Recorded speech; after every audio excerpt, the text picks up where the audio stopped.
자녀들을 잘 키우고 싶은 것이 부모의 소원일 겁니다. 다음 세대들이 무럭무럭 잘 자라는 것도 우리의 소원일 것입니다. 그런데 현실은 어떻습니까? 자녀 키우기가 쉽지가 않고 어렵습니다. 어떻게 자녀를 잘 키울까? 그렇다면 어디서 그 답을 찾아야 할까요? 여러분, 성경은 늘 심플합니다. 간단하게 설명하고 있습니다. 자녀 교육에 대한 거. 하나님의 말씀에서 우리는 그 답을 찾아야 할 줄 믿습니다.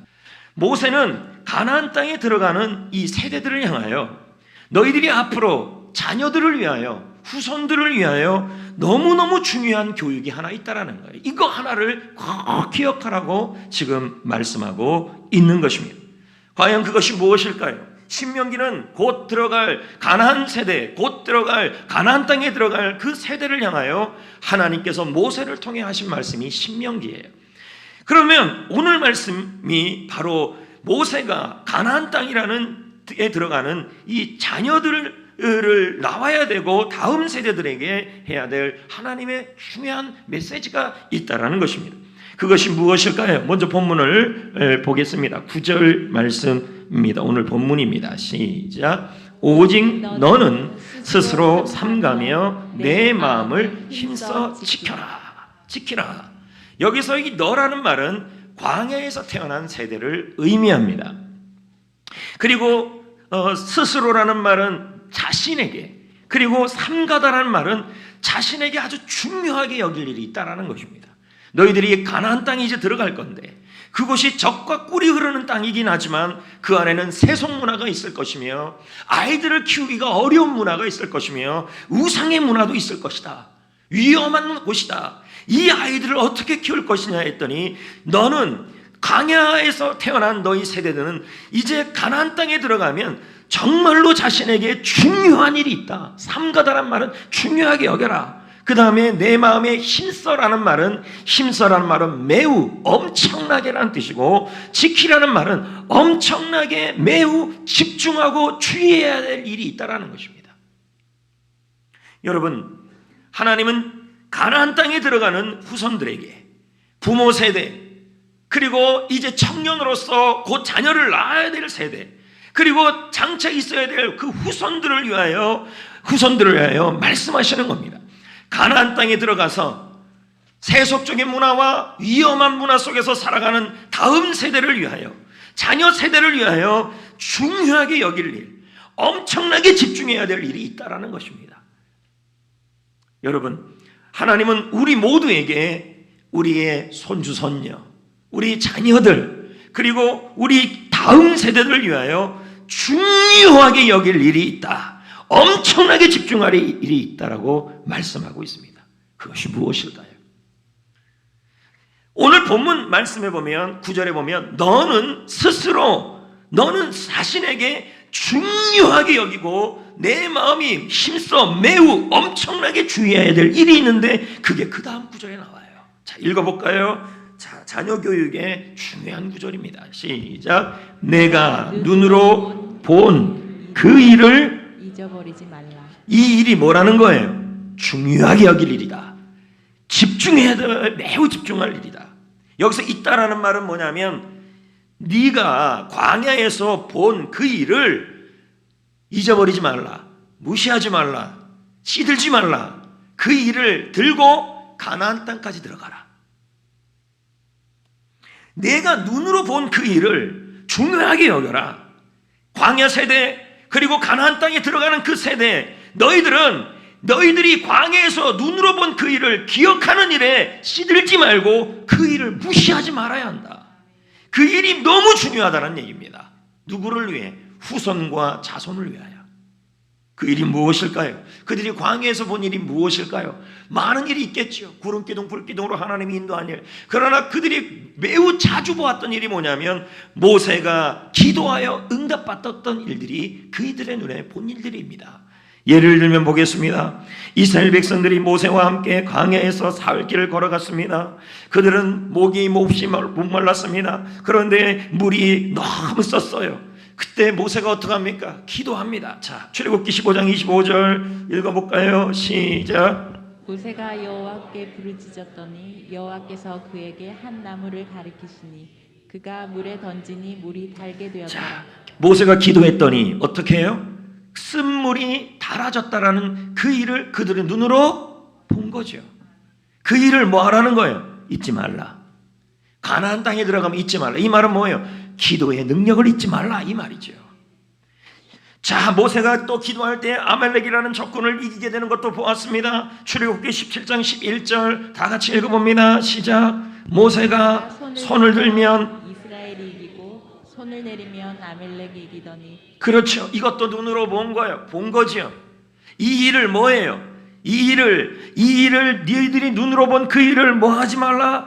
중요하게 여기고 매우 집중하여 해야 될 일이 있는데 그가 너희들이 광야에서 눈으로 본 그 일을 잊어버리지 말라. 집중하라. 무시하지 말라. 마음에 새겨라. 왜 이 일이 네 아들과 내 손자들이 알아야 될 일이라는 거예요. 그게 뭘까요? 바로 기도에서 응답받은 일이에요. 여러분, 이스라엘이 광야에서 불뱀에 물려 죽어갔어요. 그때 모세가 어떻게 해요? 역시 기도해요. 읽어볼까요? 민수기 21장 7절에서 9절 시작.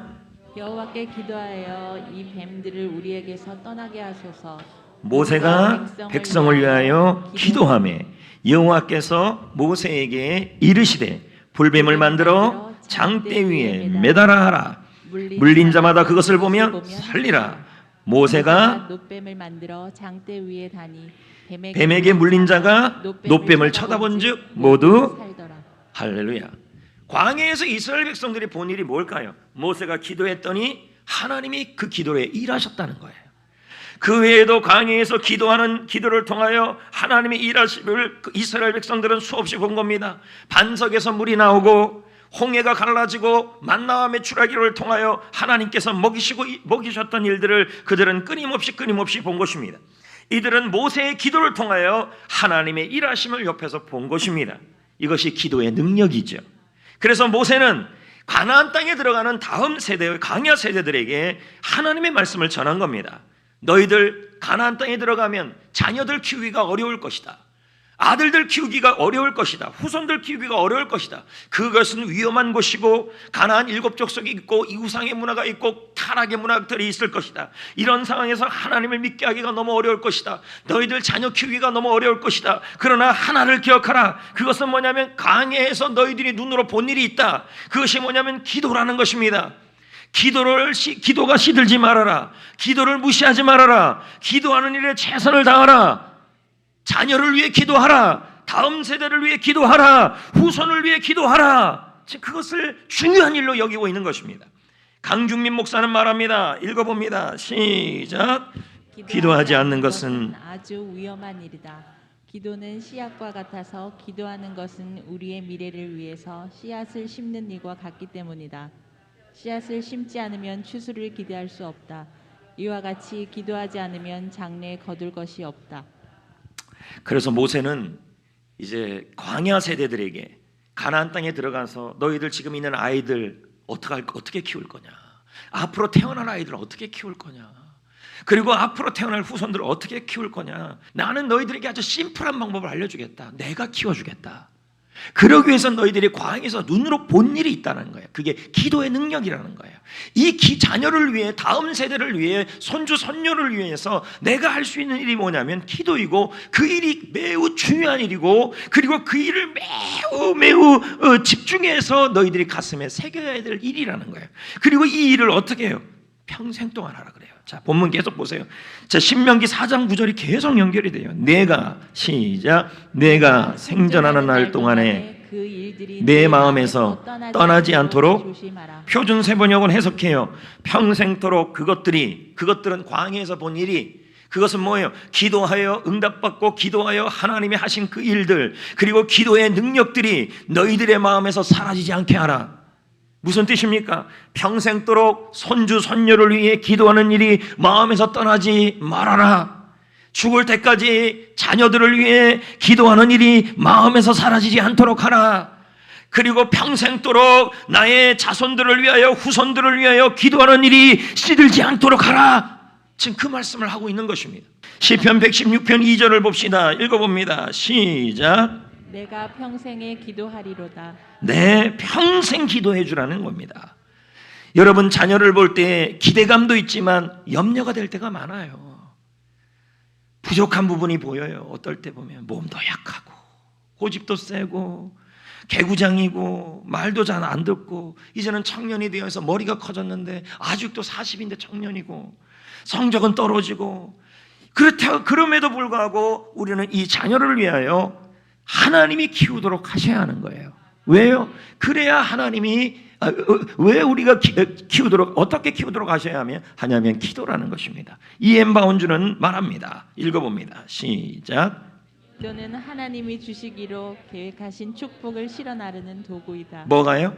기도는 하나님이 주기로 계획하신 그 축복을 실어 나르는 도구다. 하나님은 기도를 통해서 우리 자녀를 향한 하나님의 계획을 할렐루야 이루어 주시고 날라 주시고 아멘 해결해 주시는 겁니다. 지금 이 자리에 자녀가 있고 또 후손이 있고 손주 손녀가 있고 또 청년들은 아직 자녀가 없으면 성종교의 다음 세대들이 있는 거예요. 우리는 어거스틴에 대한 이야기를 들었어요. 어거스틴의 어머니는 어거스틴의 어머니는 모니카예요.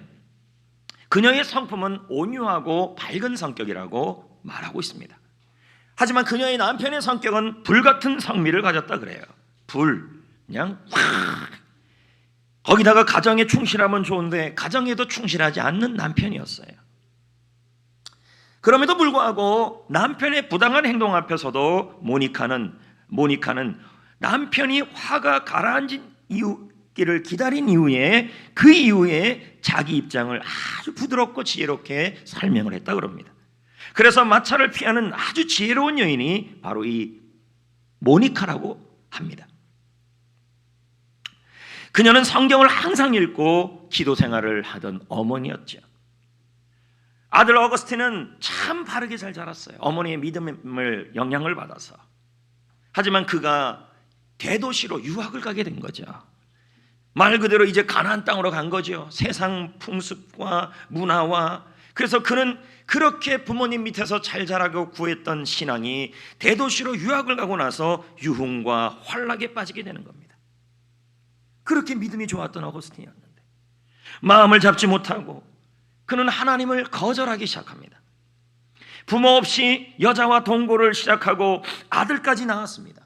마니교라는 이단에 들어가게 되며 급기야는 이제는 하나님을 부인하는 것이 하나님을 거절하는 것이 아니라 하나님은 없다, 하나님은 죽었다라고 말하기까지 합니다.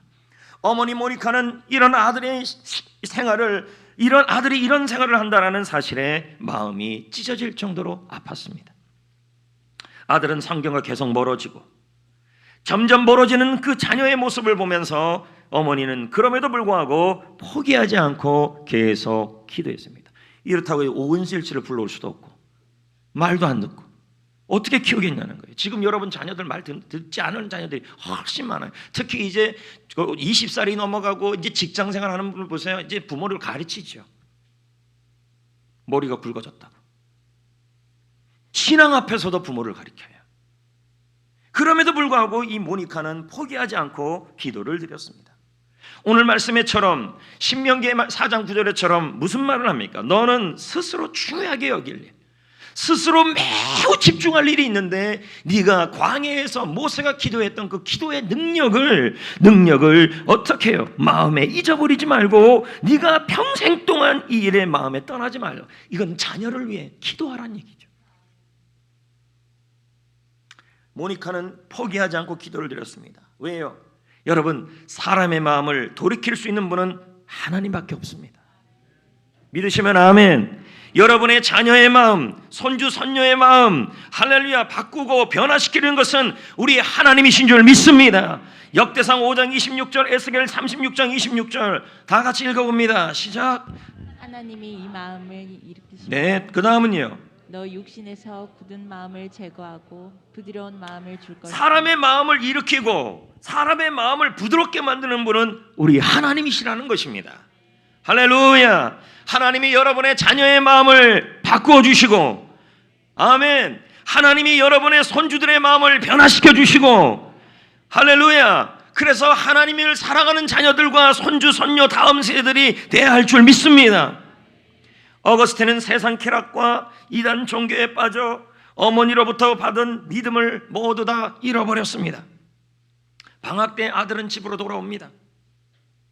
하지만 믿음이 싸늘하게 식어진 자녀의 모습을 보는 모니카의 마음은 찢어지게 아팠습니다.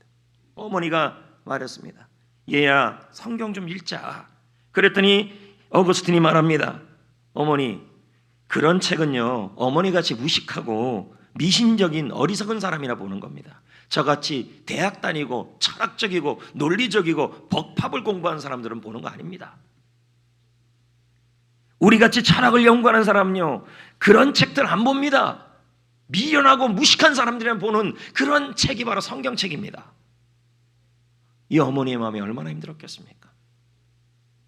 이런 말을 들을 때마다 어머니의 마음, 모니카의 마음이 무거워졌습니다. 그래서 목사님을 모시고, 교회 목사님을 모시고 어거스틴에게 좀 건면 좀 해달라 그래서 목사님이 건면을 했어요.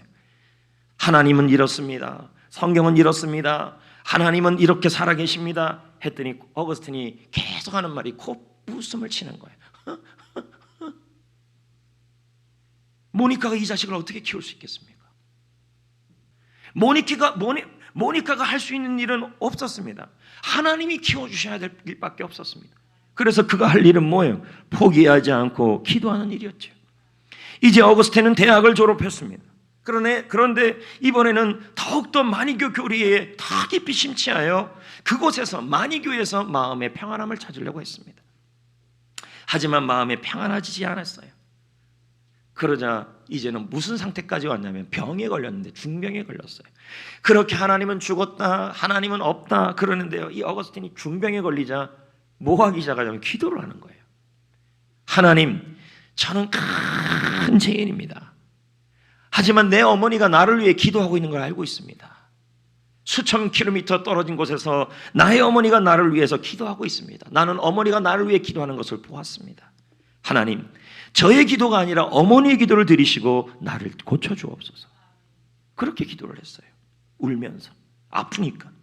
근데 하나님이 그 기도를 들어주셔서 어거스틴을 회복시켰어요. 그런데 여러분, 화장실 들어갈 때 다르고 나올 때 다르잖아요. 병이 낫고 나니까 다시 기도와 하나님을 우습게 여겼어요. 또 어거스틴은 방황을 합니다. 그런데 승승장구해요. 하나님을 모르고 하나님을 부인하고 하나님을 외면하는데도 승승장구하는 겁니다. 여러분, 혹시 부모님들 여러분, 지금 여러분의 자녀가 하나님과 멀어지고 예배와 멀어지고 그리고 성경을 우습게 보는데도 승승장구하고 있다면 이거는 정말 복이 아닌 것입니다. 아멘을 안 하시네요. 네. 대학 교수의 자리까지 올라가요, 어거스틴이. 그런데 어거스틴은 늘 마음이 울적해요. 겉보기에는 찔러도 피 한 방울 안 나올 것 같이 보이는데 그의 마음에는 하나님을 부인하고 있지만 마음은 다 불안하고 울적했다는 거죠. 그는 하나님이 살아계신다는 사실만 확신할 수 있다면 어머니가 말씀하신 하나님을 믿고 싶었습니다. 그러다가 이런 기도가 나왔어요. 하나님, 정말 어머니가 말씀하시는 하나님이 살아계시다면 하나님을 믿을 수 있도록 저에게 보여주옵소서. 이건 어머니의 기도가 있었기 때문에 가능한 일들이죠. 그러다가 어느 날 꿈을 꿔요. 그러니까 하나님의 역사는 어떻게 일어날지 몰라요. 꿈을 꾸는데 꿈속에서 그는 바닷가 모래 위에 서 있어요. 그 모래 위에 서 있는데 한 소녀가 어거스틴에게 똑바로 보면서 말했어요. 아저씨, 저 바다를 보세요. 이 모래를 보세요. 하나님이 지으신 이 세계를 보세요. 얼마나 큽니까? 그런데 아저씨의 그 조그만 머리로 어떻게 하나님의 이 큰 세계를 다 이해하려고 그러십니까? 아저씨의 인생이 저물어가고 있어요. 아저씨가 하나님께 돌아갈 날이 멀지 않았어요. 아저씨 정신 차리세요 라는 꿈을 꿔요. 그는 놀라서 꿈에서 깼습니다. 그러면서 조금씩 인정해가기 시작하기, 하나님을 인정하려는 마음들이 생기기 시작해요. 어느 날 모니카는 암브로스 목사님에게 찾아가 말합니다. 목사님, 하나님께서 제 아들을 버리셨나 봅니다. 아무리 애타게 오래도록 기도해도 저의 기도를 들어주시지 않아요.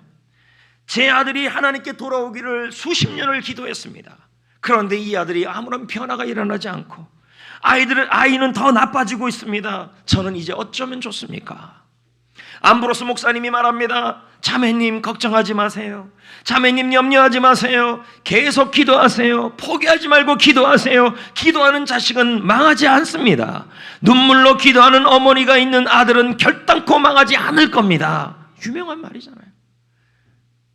그러던 어느 날 어거스틴이 32살 되던 해, 그의 마음을 움직이는 사건이 일어나죠. 어느 날 가까운 곳에서 아이들의 노랫소리가 들려요. 그 노랫소리가 뭐냐면 성경을 들고 읽어라, 성경을 들고 읽어라. 어거스틴은 그 노랫소리에 무의식적으로 걸어가면서 성경을 이렇게 폈어요. 근데 그 성경 구절이 로마서 3장 13장 14절이래요. 낮에와 같이 단정하지 말고 방탕하거나 술 취하지 말아라. 너희는 시기하거나 다투지 말아라. 오직 예수 그리스도로 옷을 입어라. 정욕을 위하여 육신의 일을 도모하지 말라. 이 말씀이 우리에게는 의미가 없는데 어거스틴에게는 천둥이 되었던 거예요. 그의 심령이 깨졌어요. 자신의 신념, 자신의 이론, 자신의 논리가 깨지고 하나님에 대한 신앙이 가슴에 들어와서 마음이 부드러워진 거예요. 그 후 그는 수도원에서 성경을 34년을 연구합니다. 기독교 정통교리를 확립하고 사도 바울 이후에 바울의 신학을 정통교리를 인정하고 세운 사람이 이 어거스틴이에요. 그리고 기독교의 기초를 세웠습니다. 32살에 변화가 일어나고 33살에 세례를 받고 새 삶을 시작하죠. 그의 어머니가 기도한 이후 17년 만의 일이에요. 17년. 여러분, 아들의 방황보다 어머니의 무릎이 강해요. 자녀 뭐로 키우시겠습니까? 지금 말 안 듣는 자녀들 어떻게 키우시고 말 잘 듣는 자녀들 이 위험한 세상에서 어떻게 키우겠습니까? 여러분의 자녀가 지금 여러분의 자녀가 하나님을 부인하고 거절하고 하나님 앞에 아빠는 교회 나오고 엄마는 교회 나오고 예배 드리는데 이 자녀는 주일날은 좀 자야겠다면서 잠만 자고 있는 자녀들도 집에 있을지도 모릅니다. 이 자녀들 어떻게 키울 거냐는 거예요. 부모 말 듣습니까? 여러분이 알기로는 하나님이 키워야 되는 거 아니겠습니까? 할렐루야. 자녀를 위해서 다른 건 못해도 여러분 기도 하나만은 붙들어야 합니다. 스토미 오미샤는 말합니다. 완벽한 부모가 되기보다는 기도하는 부모가 되라. 당신 자녀의 인생을 하나님의 손에 맡길 수 있는 기회를 왜 놓치려 하는가? 자식의 장래는 부모의 무릎에 달려있다. 이건 너무 중요한 얘기예요. 다시 한번 결심했으면 좋겠어요. 여러분들이 손주 손녀를 위해, 자녀를 위해 포기하지 말고 눈물로, 여러분 아이들에게 이런저런 선물들, 할아버지 할머니들이 용돈 주고, 그러나 그것보다 가장 값진 선물이 있습니다. 그게 뭡니까? 기도의 울타리입니다. 할렐루야. 기도합시다. 이유되지 마시고 기도합시다. 손주 손녀를 위해 새벽에도 기도하시고, 오고 가고 기도하시고, 거리가 뭔 문제입니까? 기도하시고, 시간 내서 기도하시고, 매일 저녁마다 9시에 기도하시고, 가정예배 또 기도하시고, 그런 기도를 통하여 이 자녀를 하나님이 키우셔야 하는 것입니다. 마지막 마크 베트슨은 말합니다. 기도는 평범한 부모들을 예언자로 바꿔놓는 마법의 도구이다. 기도한 내용이 이루어지게 된다는 말이에요. 그 도구를 통해 당신은 당신의 자녀들과 손주들과 그 뒤에 오는 후손들의 삶까지 영향을 미칠 수 있다. 이제 여러분 자녀를 위해 어떻게 하시겠습니까? 마크 베트슨 책의 마지막 고백이에요. 어떻게 하실 거예요? 사실 용돈 주는 것보다, 선물 사주는 것보다 더 값진 선물이 기도예요. 조금만 잠을 줄이시고, 조금만 시간을 내셔서 기도하는 모습을 관찰하게 하시고, 기도한 내용을 보겨여 주시고, 기도의 유산을 물려주셔서 우리 아이들이 하나님이 키워서 하나님의 영광을 위해 쓰임받는 위대한 하나님의 영광의 자녀들이 세워지기를 원합니다.